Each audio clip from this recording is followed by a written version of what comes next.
Gênesis capítulo 11. Aqui vamos aprender como surgiu o idioma na Terra. Para entendermos melhor, antes de começar o capítulo 11 de Gênesis, vamos relembrar pequena passagem no início da Bíblia. Sabemos que Deus é um ser superior aos humanos.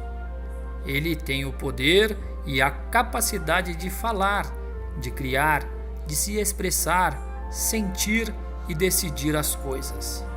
Note que em Gênesis capítulo 1, versículo 3, Deus disse que haja luz. Em Gênesis capítulo 1, versículo 10, Deus chamou a terra seca de terra, mas o ajuntamento de águas ele chamou de marés. Então fica claro que antes de Deus criar o homem, Deus tinha a capacidade de se comunicar com outros seres celestiais e também de criar novas palavras, conforme notamos que ele deu nome à terra seca de terra e o ajuntamento de água de maré. Em Gênesis capítulo 2, versículo 7, Deus criou o homem do pó do solo. Depois, deu-lhe o fôlego da vida e o homem veio a ser uma alma vivente. Note que Adão foi o único homem que nasceu adulto. Adão não teve infância, mas viveu em um paraíso perfeito. Deus deu a capacidade de Adão a se comunicar e a dar nome aos animais.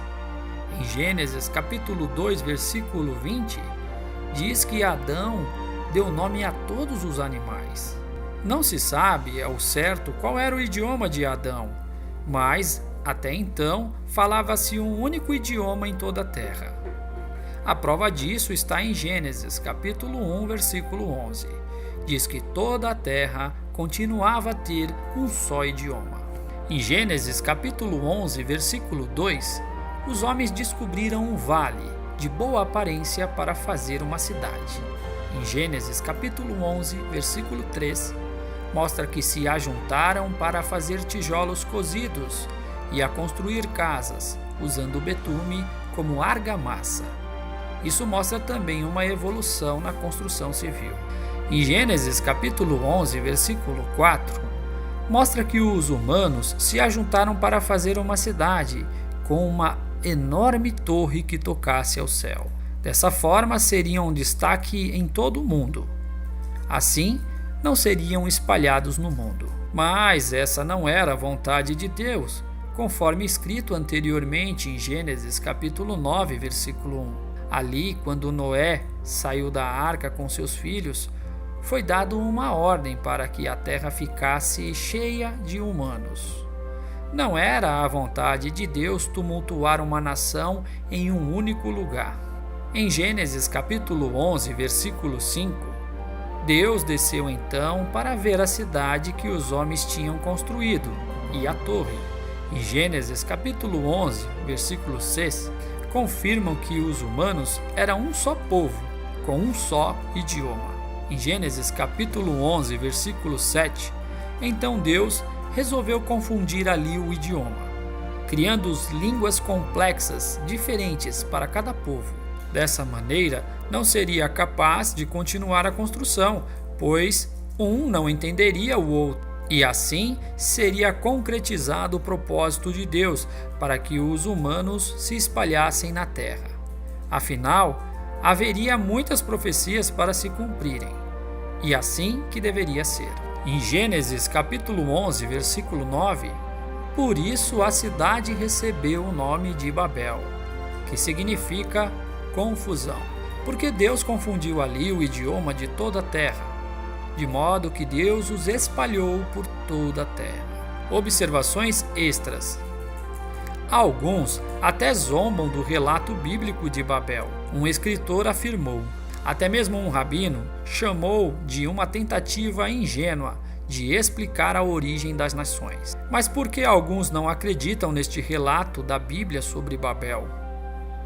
Algumas pessoas acreditam que o idioma veio de forma evolutiva, de desenhos de cavernas, grunhidos e palavras, e depois foi se formando um vocabulário complexo. Mas isso não é verdade. Deus é um criador sábio. Ele que inventou o ser humano e Adão, que era capaz de se comunicar e a dar nome aos animais. Note que não havia uma escola de alfabetização, mas alguns arqueólogos confirmam essa história verídica da Bíblia sobre Babel. Primeiro, porque o surgimento de outros idiomas aconteceu na terra de Sinear, e mais tarde chamado de Babilônia. Segundo Gênesis capítulo 11, versículo 2. A Bíblia diz que a população da terra foi dividida nos dias de Peleg, que nasceu uns 250 anos antes de Abraão. Assim, os acontecimentos de Babel, pelo visto, ocorreram uns 4.200 anos atrás. Então os arqueólogos descobriram escritas antigas, e as mais antigas que descobriram foram em torno de 4 a 5 mil anos atrás, e foram encontrados na Baixa Mesopotâmia, a região antiga de Sinear. Os arqueólogos encontraram várias torres, templos com degraus, em formas de pirâmide, na terra de Sinear. A Bíblia diz que os construtores de Babel usaram betume como argamassa e tijolo e não pedra. Na Mesopotâmia, pedras eram raras ou até mesmo inexistentes, diz a Nova Enciclopédia Britânica, ao passo que o betume existia em grande quantidade. Atualmente, na Terra se calcula um total de 6.912 idiomas. Isso também pode significar que depois que Deus ter espalhado os povos de Babel, algumas línguas foram surgindo de forma natural, conforme o costume local. E essa é a história real dos idiomas como surgiram. Mais detalhe iremos ver à frente. Obrigado por assistir, se inscreva-se no canal, compartilhe com os amigos e até uma próxima.